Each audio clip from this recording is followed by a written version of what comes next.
Assalamualaikum warahmatullahi wabarakatuh. Waalaikumsalam warahmatullahi wabarakatuh. Selamat pagi teman-teman di sini. Pagi. Gimana kabarnya pagi ini?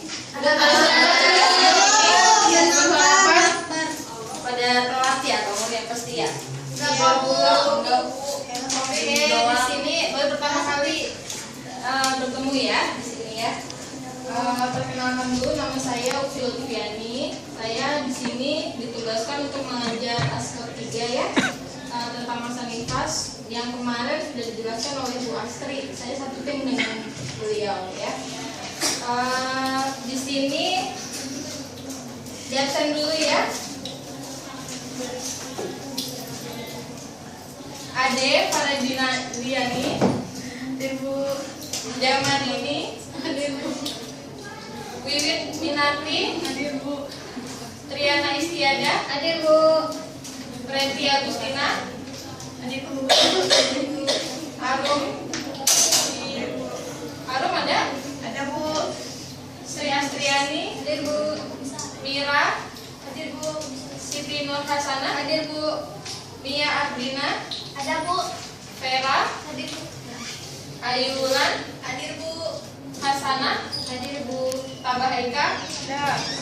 Marida, hadir Bu. Gebiton, hadir Bu. Lisa, ada. Sri Ayu, ada yang belum kesebut nggak? Nggak ada ya. Oke, lanjut ke materi sekarang ya. Sekarang kita belajar tentang kebutuhan dasar masa nifas ya. Kebutuhan dasar masa nifas. Masa nifas sudah pada tahu ya apa pengertiannya? Siapa yang bisa menjelaskan di sini? Coba yang baju biru di belakang coba. Masa nifas apa Mbak? Kemarin udah dijelaskan kan sama Bu Astri? Apa masa nifas? Udah lupa lagi ya? Aku tahu. Masa Apa? setelah melahirkan. Ya. Masa setelah lahirnya plasenta. Oke, terus Sampai 40 hari. 6 mingguan sampai 6 minggu. Nah, di sini masa nifas atau puerperium, masa yang dimulai dari setelah plasenta keluar dan berakhir setelah alat-alat kandungan kembali seperti keadaan normal atau yang sebelum hamil. Biasanya berlangsung selama 6 sampai 8 minggu. Nah, masa nifas ini dimulai dari sesudah plasenta lahir. Sesudah plasenta lahir itu kan termasuk kalau 4 ya. Kalau 4 udah termasuk masa nifas atau belum? Kalau 4 udah ya. Nah, itu dimulainya saat itu dan berakhirnya saat kan alat-alat kandungan kembali seperti keadaan semula. Kemudian kebutuhan dasar masa nifas ada 7 ya. Yang pertama kebutuhan nutrisi dan cairan. Yang kedua kebutuhan ambulasi. Ambulasi itu kata lainnya adalah mobilisasi ya. Yang ketiga kebutuhan eliminasi. Yang keempat kebutuhan kebersihan diri atau perineum. Yang kelima kebutuhan istirahat dan tidur. Yang keenam kebutuhan seksual. Dan yang terakhir nifas atau senam nifas.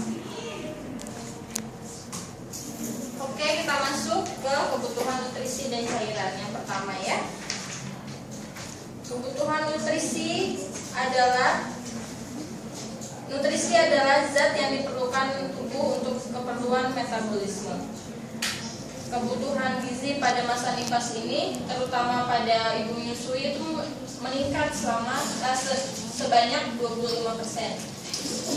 Kemudian cairan adalah yang berfungsi sebagai pelarut zat dalam gizi dalam tubuh kita. Kita sudah makan nutrisi yang pelarutnya adalah cairan ini ya.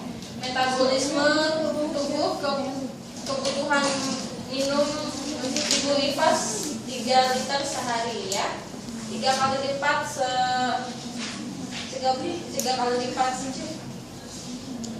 dari wanita biasa ya. Nah, kebutuhan kebutuhan nutrisi ini berfungsi sebagai yang pertama, memulihkan kesehatan ibu, yang kedua, pembentukan dan produksi ASI, yang ketiga, aktivitas sehari-hari. Kita masuk pada kebutuhan ambulansi. Kebutuhan ambulansi itu yang kata lainnya mobilisasi ya, yang saya sebutkan tadi.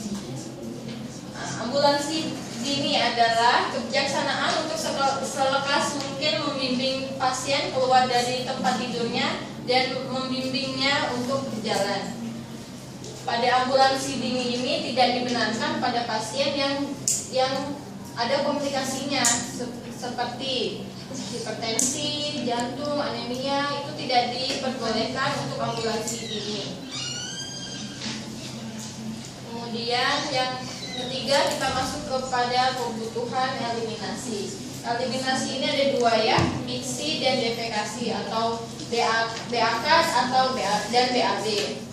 Yang miksi ini biasanya dalam 6 jam setelah melahirkan sudah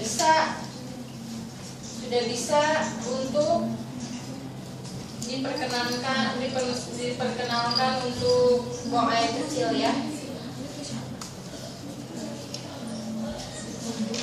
Nah, yang kedua adalah defekasi atau BAB. BAB itu seharusnya 24 jam pertama pasien juga harus bisa buang air besar, atau kalau ada literatur lain itu 2 hari itu masih diperkenalkan. Kalau tidak bisa BAB atau BAK, sebaiknya kalau tidak bisa BAK sebaiknya dilakukan kateterisasi ya. Kalau tidak bisa BAB bisa dianjurkan untuk makan sayur-sayuran yang mengandung serat-serat yang banyak ya, buah dan sayuran. Kemudian kalau tidak bisa BAB juga, alternatif lain bisa dianjurkan untuk minum obat pencahar ya. Yang keempat sekarang ya, kebersihan diri atau pada perineumnya. Langkah-langkah dalam perawatan diri ibu postpartum. Yang pertama adalah jaga kebersihan seluruh tubuh ibu. Yang kedua, membersihkan daerah kelamin dan perineum dengan sabun. Membersihkannya dari depan ke belakang ya, bukan dari belakang ke depan. Jadi dari labio mayora, minora sampai ke anus, bukan sebaliknya dari anus ke labio ya. Itu bisa menyebabkan infeksi. Yang ketiga, mengganti pembalut minimal 2 kali sehari. Sehari itu berarti hitungannya 12 jam, bukan 24 jam. Jadi 2 kali dalam sehari dalam 12 jam. Jadi 6 jam sekali dianjurkan untuk ganti pembalut ya. Yang keempat, mencuci tangan dengan sabun dan air setiap kali selesai membersihkan daerah kemaluan. Ya, sudah pasti itu ya, harus membersihkan tangan dengan sabun. Yang kelima, jika ada luka episiotomi, hindari menyentuh daerah luka. Hindari menyentuh daerah luka untuk menghindari dari infeksi. Sekarang masuk ke kebutuhan dasar nifas yang kelima ya. Kebutuhan istirahat dan tidur. Dianjurkan untuk ibu nifas dianjurkan untuk tidur malam itu 7-8 jam dan tidur siang itu 1 jam. Banyak mitos-mitos pada masyarakat ya yang berkembang, katanya nggak boleh tidur siang kalau sehabis melahirkan gitu ya. Gitu nggak? Ya, biasanya kayak gitu kan orang-orang tua zaman dahulu, jangan tidur siang kalau habis melahirkan, nanti darah putihnya naik ke atas kepala, nanti menyebabkan kebutaan gitu kan ya. Itu kalau di dalam medis itu tidak benar sama sekali ya. Mitos ya Bu ya? Iya, mitos itu. Nah, akibat dari kurang istirahat, nah kan kalau misalkan malam udah begadang, bangun terus bayinya, terus siang juga nggak tidur. Nah, nanti tidurnya kapan? Nah, akibat kurang istirahat atau tidur, yang pertama mengurangi jumlah produksi ASI. Yang kedua, memperlambat proses involusi uterus. Yang ketiga, memperbanyak pendarahan. Yang keempat, menyebabkan depresi atau baby blues. Yang kelima, ketidaknyamanan untuk merawat bayi dan diri sendiri. Ini bisa dibaca sendiri ya, istirahat. Kita masuk ke kebutuhan dasar yang keenam, kebutuhan dasar seksual ya. Secara fisik aman untuk melakukan hubungan seksual, begitu darah merah berhenti. Keluhan yang timbul saat hubungan seksual pasca persalinan, rasa nyeri ini adalah keluhan paling pertama ya. Hal ini disebabkan karena fungsi pembasahan vagina yang belum kembali seperti semula atau luka yang masih dalam proses penyembuhan. Biasanya sebelum berhubungan seksual itu dilakukan percobaan. Maksudnya percobaan itu ibu bersalinnya, ibu nifas memasukkan 1 atau 2 jari ke dalam vagina. Itu kalau masih nyeri, jadi dia belum siap untuk berhubungan seksual. Tapi kalau sudah tidak nyeri, bisa diamalkan. Tapi kalau zaman dahulu biasanya 40 hari atau 6 minggu ya baru boleh gitu, kata kalau dari orang tua zaman dahulu. Yang terakhir, kebutuhan dasar latihan atau senam nifas. Senam nifas adalah senam yang dilakukan sejak hari pertama melahirkan sampai hari ke-10. Jadi terdiri dari sederetan gerakan tubuh yang dilakukan untuk mempercepat pemulihan keadaan ibu. Kecepatan nggak saya ngajarnya? Durasinya? Ya. Oke. Pada dasarnya untuk ibu dengan persalinan normal bisa dilakukan senam nifas asal tidak ada komplikasi serius. Seperti tadi ya yang ambulansi dini. Senam nifas juga bisa dilakukan asal tidak ada komplikasi. Yang terakhir ini tujuan dari senam nifas. Yang pertama, membantu mempercepat pemulihan keadaan ibu. Namanya juga olahraga ya, pasti bermanfaat. Apalagi untuk ibu nifas membantu mempercepat pemulihan keadaan ibu. Yang kedua, untuk mempercepat proses involusi dan pemulihan fungsi alat kandungan, mempercepat.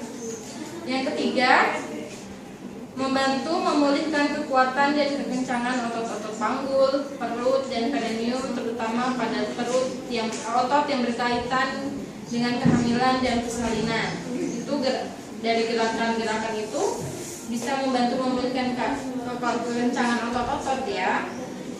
Yang keempat, memperlancar pengeluaran lokea. Yang kelima, membantu mengurangi rasa sakit pada otot-otot setelah melahirkan. Yang keenam, merelaksasi otot-otot yang menunjang proses kehamilan dan persalinan. Yang ketujuh, meminimalisir timbulnya kelainan dan komplikasi nifas, misalnya emboli, trombosis, dan lain-lain.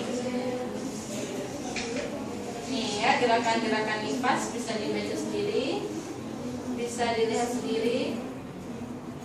Ya, oke. Terima kasih atas perhatiannya. Sampai di sini ada yang mau bertanya? Ya. Ya, Mbak. Siapa namanya Mbak? Nama saya Triana, Bu. Saya mau nanya, tadi kan dijelasin kebutuhan pada ibu nifas ya Bu ya. Saya mau nanya apa aja kebutuhan apa aja yang jarang dilakukan oleh ibu nifas itu sendiri? Jarang dilakukan. Ya. Jarang dilakukan berarti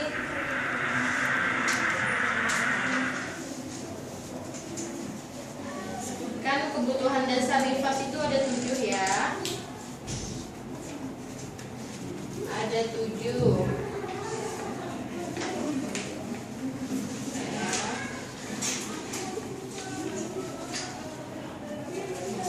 Yang pertama nutrisi cairan, yang kedua asuransi, kemudian yang ketiga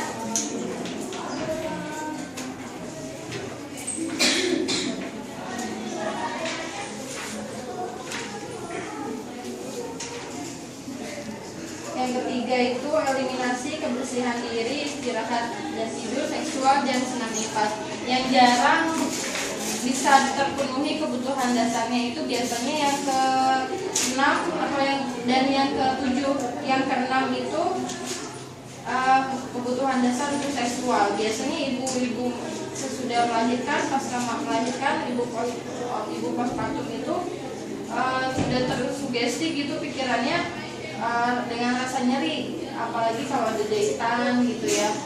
Jadi pikirannya itu takut gitu untuk melakukan hubungan seksual. Jadi tidak terpenuhi kebutuhan dasar untuk seksualnya. Dan yang ke-7, latihan atau senam nifas. Senam nifas itu biasanya ibu-ibu awam, ibu-ibu yang bekerja di rumah gitu, jadi ibu rumah tangga, biasanya kurang pengetahuannya untuk latihan senam nifas ini. Jadi untuk bidan-bidan juga belum bisa mensosialisasikan. Jadi kebutuhan dasar yang jarang untuk dipenuhi adalah yang ke-6 dan yang ke-7 gitu ya. Udah jelas ya Mbak Triana? Ya. Ada lagi yang mau bertanya? Cukup ya. Baik, materinya sudah sampai sini saja ya. Ini sudah saya kopikan di sini. Nanti pertemuan selanjutnya dengan Ibu Astri lagi ya. Kurang lebihnya saya mohon maaf. Saya ucapkan wassalamualaikum warahmatullahi wabarakatuh. Waalaikumsalam.